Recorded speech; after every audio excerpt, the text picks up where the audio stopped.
The Big Ten has a serious money problem, and this episode of the Big Ten Huddle presented by FanDuel, we're going to talk about it, diagnose it, analyze it, and let you know what you need to know as a Big Ten fan about it all. No, the problem is not that the Big Ten doesn't have enough money. It's almost the exact opposite, especially. I mean, the Big Ten might be becoming so rich at the top that a huge chunk of the conference simply can't keep up anymore. We've talked about NIL gaps before. We've talked about Ohio State having money, Oregon having Nike, obviously, USC with their spending this past year.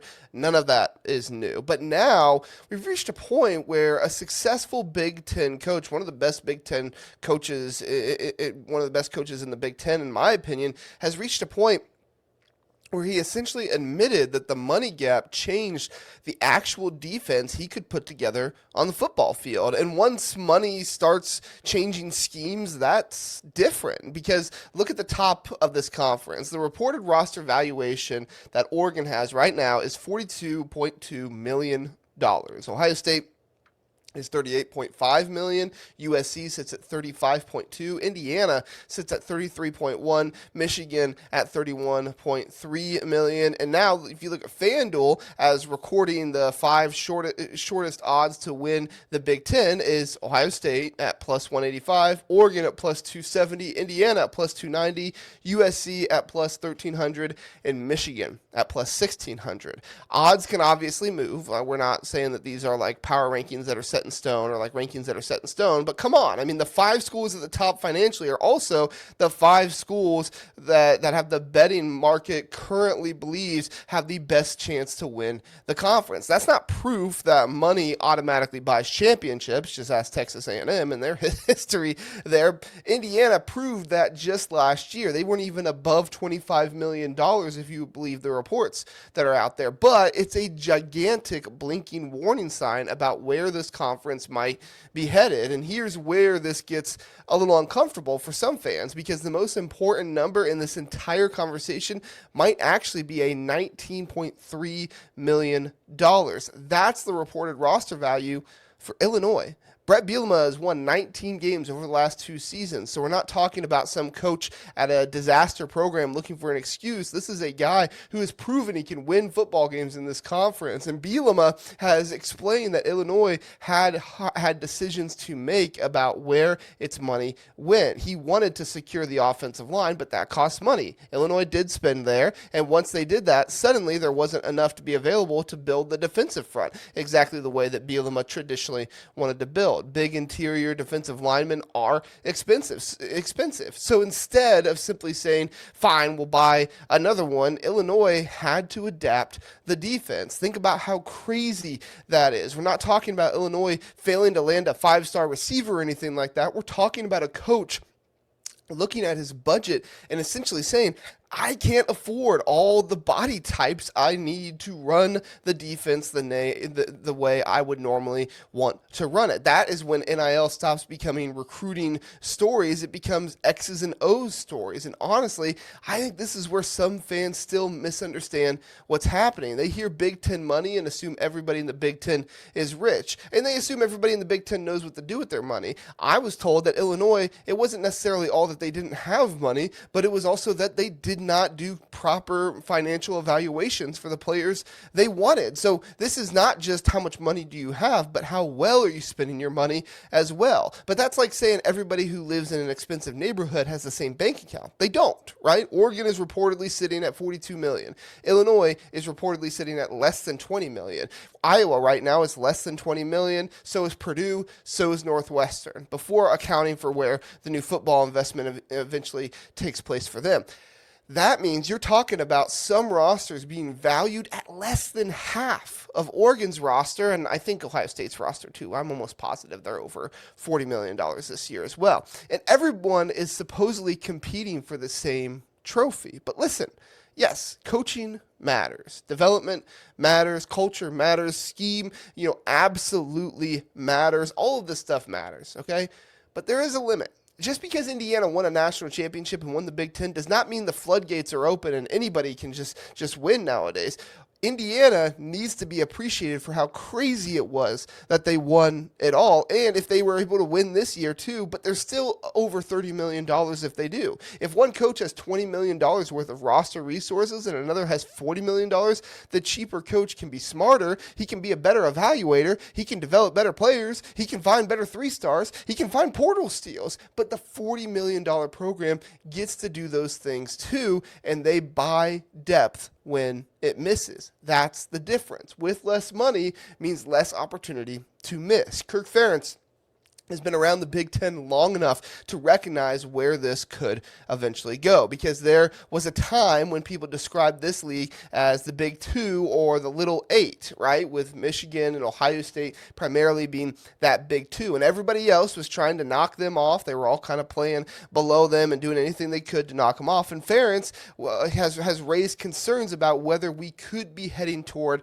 another version of that. Now, this is not Ferentz whining. This is just him giving his honest analysis of what's going on in the conference, which I respect that. Except this time, I wouldn't necessarily say it's going to be the Big Two. It could be the Big Five, maybe Oregon, Ohio State, USC, Indiana, Michigan. But you can't count out Penn State. You can't count out Illinois if they're able to get things better and right. You can't count out other teams out there. I'm probably going to miss somebody, so apologize for not bringing you up. But then everybody else is trying to desperately stay within shouting distance. Now, like I said, Penn State, they're reportedly 6 here with $26.6 million. And then UCLA around 24, Washington around 23.8 million, and then Nebraska, they're just shy of 24 million themselves. And then the numbers keep dropping.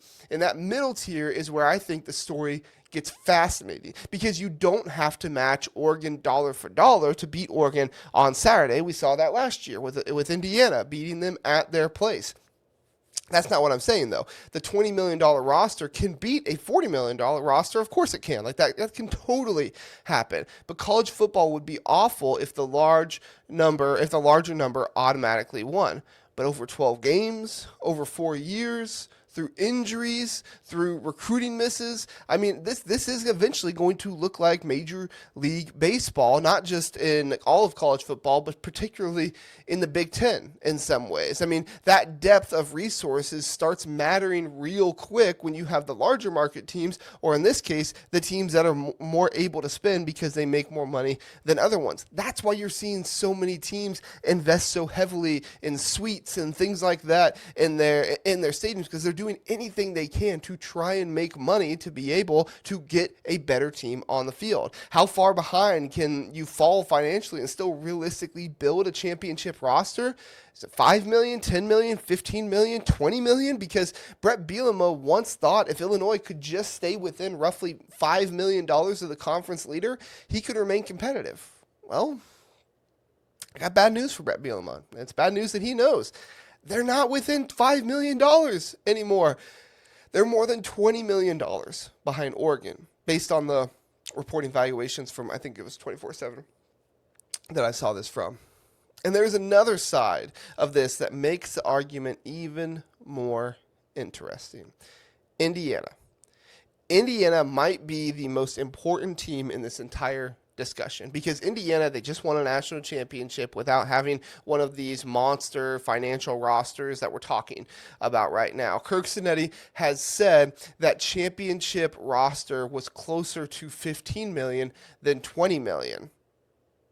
You know, I don't know if it was actually under 20 million, but that's what he said. So if it's true, that's incredible. Indiana is proof that elite coaching, evaluation, and player development can still wreck the financial hierarchy. But here's what happened after Indiana won. Now, Indiana reported has a roster valuation of $33.1 million, and that's fourth in the Big Ten. That's the part everyone should pay attention to, because Indiana didn't prove that money doesn't matter and they're continuing to be less than 20 million or anything like that. Kirk Cinetti is one of the smartest coaches in the country. He said, hey, we're winning, let's bump it up. Indiana might have proven that winning can get you into the money club, not prove you need to stay out of it. They built an elite team efficiently. They won. People bought in. Resources followed success. Now, they don't necessarily have to perform the same magic trick that hand-tied them behind their back. That's how a Cinderella stops being a Cinderella.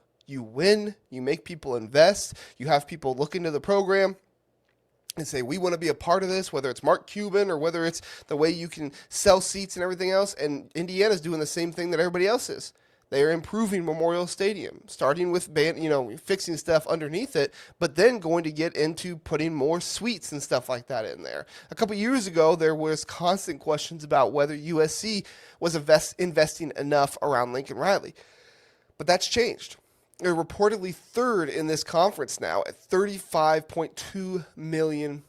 So now excuses stop disappearing. If you're spending with Oregon and Ohio State, eventually the football needs to look like Oregon and Ohio State. And that's why I think this is just a doom and gloom story if things do not roll USC's way this year. There are ways out. Indiana showed it, and USC is now attempting that way. Northwestern just received a massive football-specific donation that could change its position. Michigan State received one earlier this year as well. Programs can decide football matters more. Donors can step up. Administration can align, but somebody has to pay for it, and not just one time.